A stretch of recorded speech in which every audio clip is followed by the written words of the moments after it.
नमस्कार दोस्तों। मैं रोज़ सोने से पहले कोई ना कोई किताब आधे घंटा ज़रूर पढ़ता हूँ। तो मैंने सोचा कि क्यों ना मैं पढ़ते हुए उसे रिकॉर्ड कर लूँ और आप लोग भी उसे सुनें, क्योंकि आप जानते हैं कि किताबें ज़िंदगी बदल देती हैं। मुझे पूर्ण आशा है कि आप भी अपनी ज़िंदगी बदलना चाहते हैं और उसके लिए कुछ सीखना चाहते हैं, तो यह किताब आपको इस मुकाम तक पहुंचा सकती है। यानी जो किताब मैं आज पढ़ने जा रहा हूं, उसका नाम अति प्रभावकारी लोगों की 7 आदतें हैं, जो स्टीफन आर कवी ने लिखी है। दोस्तों, आइए हम आज से इसको पढ़ना शुरू करते हैं और आप आज से सुनना शुरू कीजिए और अपनी ज़िंदगी को बदलने की तरफ एक कदम आगे बढ़ाइए। आइए आज से हम इस किताब को शुरू करते हैं।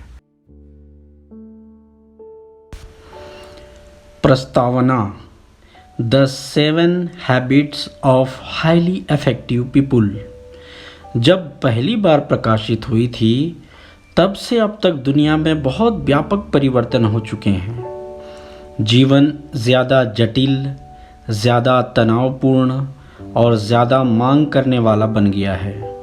हम औद्योगिक युग से निकलकर सूचना ज्ञान आधारित युग में प्रवेश कर चुके हैं, जिसके गहन प्रभाव पड़े हैं। हम अपने व्यक्तिगत जीवन, परिवारों और संगठनों में ऐसी चुनौतियों व समस्याओं का सामना कर रहे हैं जिनकी 1 या 2 दशक पहले कल्पना भी नहीं की जा सकती थी। ये चुनौतियां न सिर्फ ज़्यादा बड़ी हैं, बल्कि ये बिल्कुल अलग किस्म की भी हैं। कंप्यूटरीकृत वैश्विक बाजार व्यवस्था और समाज में हो रहे ज़बरदस्त परिवर्तनों ने एक बहुत महत्वपूर्ण सवाल उठाया है, जो मुझसे अक्सर पूछा जाता है। क्या अति प्रभावकारी लोगों की 7 आदतें आज भी प्रासंगिक हैं? या फिर क्या वे आज से 10, 20, 50 या 100 साल बाद भी प्रासंगिक रहेंगी? मेरा जवाब है, परिवर्तन जितना बड़ा होगा और हमारे सामने खड़ी चुनौतियां जितनी मुश्किल होंगी, ये आदतें उतनी ही ज़्यादा प्रासंगिक होंगी। कारण हमारी समस्याएं और दुख शाश्वत हैं तथा बढ़ते जा रहे हैं। इसके अलावा इन समस्याओं के समाधान आज भी और हमेशा उन शाश्वत तथा स्वतः स्पष्ट सिद्धांतों पर आधारित हैं और रहेंगे, जो इतिहास के हर स्थायी और समृद्ध होते समाज में पाए जाते हैं। मैंने इन सिद्धांतों को ईजाद नहीं किया है और मैं इसका श्रेय नहीं लेता हूँ। मैंने सिर्फ उन्हें पहचाना है और एक क्रमबद्ध रूप में व्यवस्थित किया है। मेरे जीवन की एक बहुत बड़ी सीख यह है, अगर आप अपने सबसे बड़े लक्ष्यों तक पहुंचना चाहते हैं, तो अपनी सबसे बड़ी चुनौतियों को जीतना चाहते हैं, तो उस सिद्धांत या प्राकृतिक नियम को पहचानें और उस पर अमल करें, जो आपके चाहे गए परिणामों को नियंत्रित करता है। हमारे द्वारा सिद्धांत पर अमल करने का तरीका एक दूसरे से अलग होगा, जो हमारी शक्तियों, प्रतिभाओं और रचनात्मक द्वारा निर्धारित होगा। परंतु अंततः किसी भी प्रयास में सफलता हमेशा उन सिद्धांतों के सामंजस्य में काम करने से मिलती है जिनसे सफलता जुड़ी होती है। कई लोग इस तरह से नहीं सोचते हैं, कम से कम सचेतन रूप से तो नहीं। दरअसल आप यह पाएंगे कि सिद्धांत केंद्रित समाधान हमारी लोकप्रिय संस्कृति की सोच और आम व्यवहार में विपरीत होते हैं। मैं आपके सामने सबसे आम मानवीय चुनौतियों में इस विरोधाभास का चित्रण करना चाहूँगा। डर और असुरक्षा। आज बहुत से लोग डर के एहसास से जकड़े हुए हैं। वे भविष्य के बारे में डरे होते हैं। वे कार्य क्षेत्र में असुरक्षित महसूस करते हैं। उन्हें यह डर सताता है कि उनकी नौकरियां छूट जाएंगी। उन्हें अपने परिवार का भरण पोषण करने की अपनी क्षमता पर विश्वास नहीं होता। इस असुरक्षा की वजह से वे प्रायः जोखिम लिए बिना मन मार कर जिंदगी गुजारते हैं और ऑफिस तथा घर में दूसरों के साथ सह निर्भरता को डिपेंडेंसी के संबंध बनाते हैं। इस समस्या पर हमारी संस्कृति की आम प्रतिक्रिया यह होती है कि ज़्यादा से ज़्यादा आत्मनिर्भर बना जाए।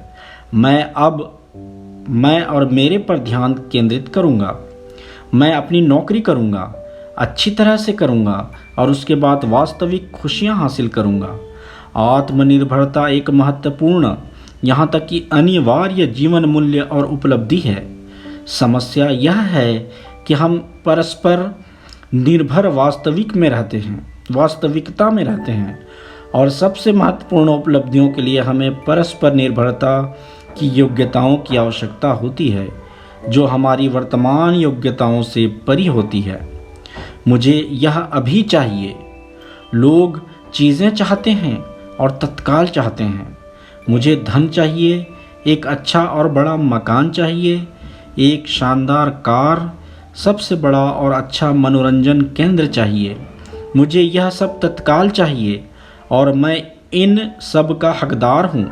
हालांकि आज के क्रेडिट कार्ड समाज ने अभी खरीदो और बाद में भुगतान करो के काम को आसान बना दिया है, परंतु अंततः आर्थिक सच्चाई हमारे सामने आती है, तब जाकर हमें यह समझ में आता है, और कई बार तो बहुत कष्टकारी तरीके से समझ में आता है कि हमारी खरीदारी हमारी उत्पादन करने की क्षमता से आगे नहीं जा सकती। लंबे समय तक इसके विपरीत सोच संभव नहीं है। ब्याज की मांगें निर्मम होती हैं, वे गलतियों को माफ़ नहीं करती। सिर्फ कड़ी मेहनत करना ही पर्याप्त नहीं है। प्रौद्योगिकी में बहुत तेज़ी से परिवर्तन हो रहे हैं। इसके अलावा बाज़ारों और प्रौद्योगिकी के वैश्वीकरण के कारण प्रतिस्पर्धा भी बढ़ चुकी है। ऐसे माहौल में हमें न सिर्फ शिक्षित होना पड़ेगा, बल्कि खुद को लगातार शिक्षित करना पड़ेगा। हमें अपने मस्तिष्कों का विकास करना होगा, अपनी क्षमताओं को लगातार बढ़ाते रहना होगा, उनमें सतत निवेश करना होगा, ताकि हम पुरातन युग के अवशेष बनकर न रह जाएं। नौकरी के क्षेत्र में बॉस अपने कर्मचारियों से परिणाम चाहते हैं और इसका कारण सीधा सा है। प्रतिस्पर्धा भयानक है और कंपनी का अस्तित्व दांव पर लगा है। वर्तमान में उत्पादन करने की आवश्यकता आज की वास्तविकता है। यह पूंजी की मांगों का प्रतिनिधित्व करती है, परंतु सफलता का वास्तविक मंत्र स्थायित्व और विकास है।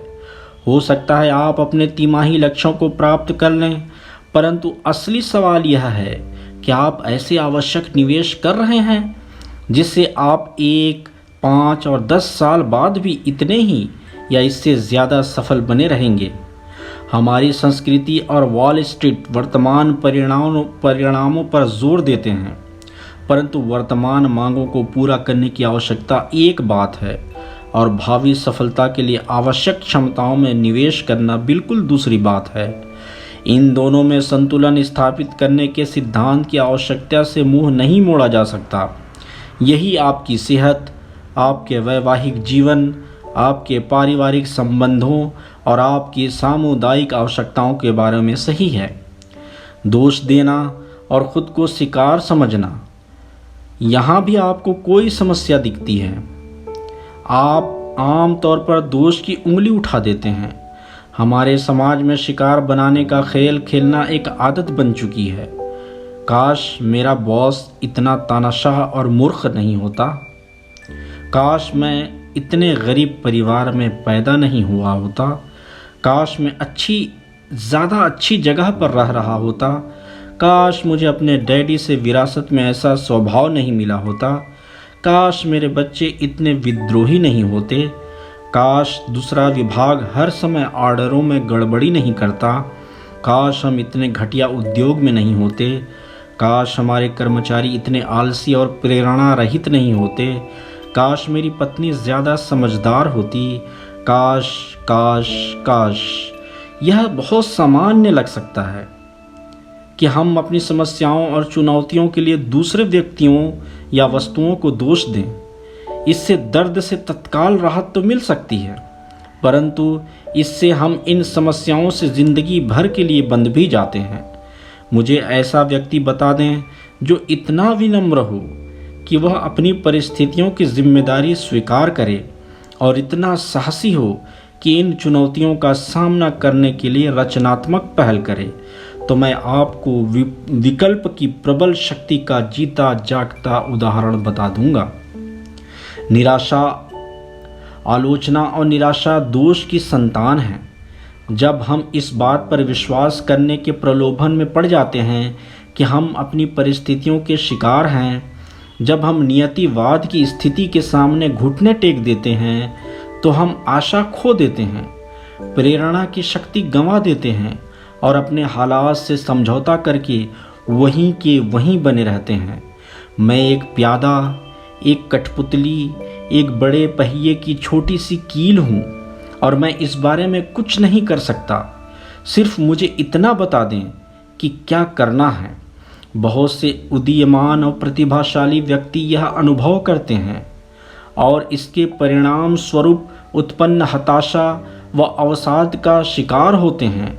लोकप्रिय संस्कृति में बचे रहने की प्रतिक्रिया दोष दर्शिता है। अपने जीवन की अपेक्षाओं को इस हद तक कम कर दो ताकि आप किसी भी व्यक्ति या वस्तु से निराश न हो।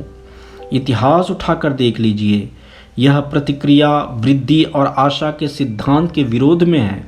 असली सिद्धांत यह खोज है कि मैं अपने जीवन की रचनात्मक शक्ति हूँ। जीवन में संतुलन का अभाव। हमारे सेल फोन समाज में जीवन लगातार जटिल, मांग भरा, तनावपूर्ण और पूरी तरह थकाने वाला होता जा रहा है। अपने समय का प्रबंधन करने, ज़्यादा काम करने, ज़्यादा प्रगति करने और आधुनिक प्रौद्योगिकी के आविष्कारों के माध्यम से अधिक कार्य कुशलता हासिल करने के हमारे तमाम प्रयासों के बावजूद ऐसा क्यों है कि हम खुद को लगातार छूट-फूट चीज़ों की भरमार के बीच में पाते हैं, जिनकी वजह से हम सेहत, परिवार, अखंडता और बहुत सी ऐसी चीज़ों को अनदेखा कर देते हैं जो हमारे लिए सबसे महत्वपूर्ण है। हमारा काम समस्या नहीं है, यह तो जीवन का स्थायी इंजन है। जटिलता या परिवर्तन भी समस्या नहीं है। समस्या हमारी आधुनिक संस्कृति का यह सोच है, ज़्यादा जल्दी जाओ, ज़्यादा देर तक रुको, ज़्यादा कार्य कुशल बनो, वर्तमान आवश्यकताओं के लिए त्याग करो। परंतु सच्चाई यह है कि ऐसा करने से जीवन में संतुलन और मानसिक शांति नहीं मिलती है। संतुलन और मानसिक शांति तो उस व्यक्ति को मिलते हैं जिसे अपनी सर्वोच्च प्राथमिकताओं का स्पष्ट एहसास होता है और जो उन पर केंद्रित होकर अखंडता भरा जीवन जीता है। इसमें मेरे लिए क्या है? हमारी संस्कृति हमें सिखाती है कि अगर हम जीवन में कुछ बनना चाहते हैं तो हमें नंबर 1 बनना होगा। यह संस्कृति कहती है जीवन एक खेल, एक दौड़, एक प्रतियोगिता है और आपको इसमें जीतना है। स्कूल में सहपाठियों को, ऑफिस में सहकर्मियों को, यहाँ तक कि पारिवारिक सदस्यों को भी प्रतिस्पर्धाओं के रूप में देखा जाता है। वे जितना ज़्यादा पाएंगे आपके लिए उतना ही कम बचेगा। जाहिर है हम बाहर से उदार दिखने और दूसरों की सफलताओं पर तालियां बजाने की कोशिश करते हैं, परंतु जब हम दूसरों को सफल होते देखते हैं तो अंदर से गोपनीय रूप से हम में से बहुत से लोग उनसे जलने लगते हैं। हमारी सभ्यता के इतिहास में बहुत से महान काम एक संकल्पमान व्यक्ति की आत्मनिर्भरता इच्छा द्वारा हुए हैं, परंतु ज्ञान आधारित युग के सबसे बड़े अवसर और असीम उपलब्धियां उन लोगों को मिलेंगी जो हम की कला में निपुण होंगे। आज सच्ची मानवता उस उदार मस्तिष्क द्वारा हासिल की जाएगी जो निस्वार्थ भाव से काम करेगा, जो पारस्परिक सम्मान के साथ पारस्परिक लाभ के लिए काम करेगा। समझे जाने की भूख। मानवीय हृदय की बहुत कम आवश्यकताएं समझे जाने की आवश्यकता से बड़ी हैं। हम ऐसी आवाज़ बनना चाहते हैं जिसे सुना जाए, जिसका सम्मान किया जाए, जिसे महत्व दिया जाए, जिसका प्रभाव हो। ज़्यादातर लोगों का विश्वास है कि प्रभाव की कुंजी संप्रेषण है, अपनी बात को स्पष्टता से पहुंचाना और अपनी बात मनवाने के लिए बोलना। परंतु इस बारे में सचमुच विचार किया जावे तो क्या आपको यह नज़र नहीं आता है कि जब दूसरे आपसे बातें करते हैं तो आप समझने के लिए नहीं सुनते हैं, इसके बजाय आप अक्सर अपनी प्रतिक्रिया व्यक्त करने की तैयारी में व्यस्त होते हैं। प्रभाव की वास्तविक शुरुआत तब होती है जब दूसरों को यह महसूस हो कि आप उनसे प्रभावित हो रहे हैं, जब वे महसूस करें कि आप उन्हें समझ रहे हैं, कि आपने गहराई और ईमानदारी से उनकी बातें सुनी हैं और आप खुले हैं। परंतु ज़्यादातर लोग भावनात्मक रूप से इतने असुरक्षित होते हैं कि वे गहराई नहीं सुनते हैं। वे अपने एजेंडा के अनुरूप खुद के विचार व्यक्त करने में ही व्यस्त रहते हैं और इससे पहले सामने वालों की बात समझने पर पर्याप्त लंबे समय तक ध्यान केंद्रित नहीं करते हैं। हमारी संस्कृति आह्वान करती है, यहाँ तक कि इसकी मांग करती है कि हम समझें और प्रभाव डालें। बहरहाल प्रभाव का सिद्धांत पारस्परिक समझ द्वारा संचालित होता है, जो तब उत्पन्न होती हैं जब कम से कम एक व्यक्ति पहले गहराई से सुनने का संकल्प ले। संघर्ष और भिन्नताएं। लोगों में बहुत सी बातें होती हैं, परंतु फिर भी वे बहुत भिन्न होते हैं। वे अलग अलग तरह से सोचते हैं। उनके जीवन मूल्य, प्रेरणा और उद्देश्य अलग अलग होते हैं। कई बार तो एक दूसरे के विरोध में भी होते हैं। इन भिन्नताओं से संघर्ष उत्पन्न होना स्वाभाविक है। संघर्ष और भिन्नताओं को सुलझाने की समाज की प्रतियोगी नीति इस बात पर ध्यान केंद्रित करती है कि आप जितना जीत सकते हो जीत लें। हालांकि समझौते की कुशलतापूर्ण कला से बहुत सा भला हुआ है, जहां दोनों ही पक्ष अपनी मांगों को कम करते जाते हैं जब तक कि कोई स्वीकार करने योग्य मध्यम बिंदु प्राप्त नहीं हो जाता। परंतु देखा जाए तो कोई भी पक्ष उससे सचमुच खुश नहीं होता। यह कितनी बड़ी बर्बादी है कि भिन्नताओं के कारण लोग अपने बीच के न्यूनतम साझे समान स्तर तक पहुंच जाएं। कितनी बड़ी बर्बादी है कि समस्याओं को सुलझाने वाले लोग समाधानों की तलाश करते समय रचनात्मक सहयोग के सिद्धांत को लागू नहीं करते हैं, जिससे दोनों पक्षों के मूल विचार से बेहतर समाधान निकले। व्यक्तिगत ठहराव। मानवीय स्वभाव के 4 आयाम होते हैं: शरीर, मस्तिष्क, हृदय और आत्मा।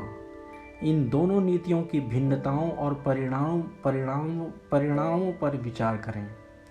शरीर, सांस्कृतिक प्रवृत्ति। जीवन शैली बनाए रखें। स्वास्थ्य संबंधी समस्याओं का उपचार ऑपरेशन और दवाओं से करें। सिद्धांत, स्वास्थ्य के स्थापित शाश्वत रूप से स्वीकृत सिद्धांतों के सामंजस्य में अपनी जीवन शैली ढालकर बीमारियों और समस्याओं की रोकथाम करें। मस्तिष्क, संस्कृति। टेलीविज़न देखें, मेरा मनोरंजन करें। सिद्धांत, व्यापक और गहन अध्ययन करें, लगातार शिक्षा हासिल करें। हृदय, संस्कृति। अपने व्यक्तिगत स्वार्थपूर्ण हितों को आगे बढ़ाने के लिए दूसरों के पास अपने संबंधों का प्रयोग करें। सिद्धांत, सबसे अधिक संतुष्टि और सुख गहराई तथा सम्मान से सुनने और दूसरों की सेवा करने से मिलता है। आत्मा, संस्कृति। बढ़ती सांसारिकता और दोषदर्शिता में फंस जाना। सिद्धांत, यह पहचाने की सार्थकता कि हमारी मूलभूत आवश्यकता और जीवन में हमारे द्वारा चाही गई सकारात्मक चीज़ों का स्रोत सिद्धांत हैं, और मैं व्यक्तिगत रूप से यह मानता हूँ कि ईश्वर ही इन प्राकृतिक नियमों का स्रोत हैं। मैं आपको आमंत्रित करता हूँ कि आप शाश्वत चुनौतियों और अपनी अनूठी आवश्यकताओं तथा चुनौतियों दोनों पर ही ध्यान दें। जब आप ऐसा करेंगे तो आपको स्थायी समाधान और दिशा प्राप्त होगी। आप यह भी पाएंगे कि लोकप्रिय सांस्कृतिक की नीति और सार्वकालिक शाश्वत व सिद्धांत केंद्रित नीति में अंतर है, और आप इस अंतर को स्पष्टता से देख सकेंगे। अंतिम व्यक्तिगत टिप्पणी के रूप में मैं वह सवाल दोहराना चाहता हूँ जो मैं लगातार अपने प्रशिक्षण में करता हूँ। हम में से कितने लोग अपनी मृत्युशैया पर यह इच्छा करेंगे कि उन्होंने अपने ऑफिस में या टीवी देखने में ज़्यादा समय बिताया होता तो अच्छा होता? इसका जवाब है कोई नहीं। वे अपने प्रियजनों और अपने परिवारों और उन लोगों के बारे में सोचते हैं जिनकी उन्होंने सेवा की है। यहाँ तक कि महान मनोवैज्ञानिक अब्राहम मास्लो ने भी अपने जीवन के अंत में भावी पीढ़ी के सुख, संतुष्टि और योगदान को अपने आत्म वास्तविकीकरण के से ऊपर रखा, जो उनकी लोकप्रिय आवश्यकता की श्रेणी की सर्वोच्च आवश्यकता थी। इसे उन्होंने आत्म उत्कर्ष कहा। यह मेरे साथ भी सही है। मुझे 7 आदतों में समाहित सिद्धांतों का सबसे महान और सबसे संतुष्टिदायक प्रभाव मेरे बच्चों और नाती पोतों के जीवन से प्राप्त हुआ है।